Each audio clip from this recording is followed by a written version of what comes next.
ગણિતમાં આપણે સૌપ્રથમ પહેલો ઉપર નીચેનો ટોપિક જોઈશું. આ છે ચોપડી. ચોપડીની ઉપર પેન્સિલ મૂકું છું. તો ચોપડી નીચે થઈ અને પેન્સિલ ઉપર થઈ. એ જ રીતે આ ચોપડી છે, ચોપડીની ઉપર ચોક મૂકું છું. ચલો બાળકો, ચોપડી કેવી થઈ અને ચોક.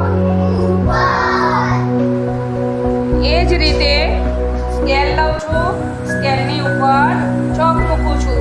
તો સ્કેલ કેવી થશે અને ચોક. બીજો ટોપિક થશે અંદર અને બહાર. આ છે બાસ્કેટ, એની અંદર હું આ બોલ મૂકું છું. તો બોલ કેવો થશે અને બાસ્કેટ. એવી જ રીતે આ બાસ્કેટ છે, એની અંદર આ ડબ્બો મૂકું છું. તો ડબ્બો કેવો થશે અને બાસ્કેટ. વિદ્યાર્થી મિત્રો, આ છે ડબ્બો, આ છે કલરની ડબ્બી અને આ છે ગાડી. તો ડબ્બાથી નજીક શું છે? કલરની ડબ્બી. અને આ ડબ્બાથી દૂર શું છે?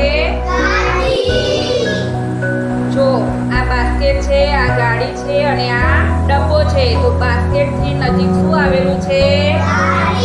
અને બાસ્કેટથી દૂર શું આવેલું છે?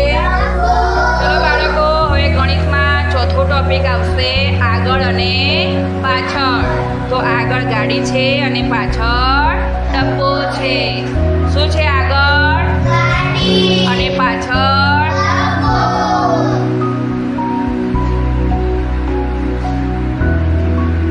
હવે આગળ ડબ્બો છે અને પાછળ કલરની ડબ્બી છે. આગળ શું છે?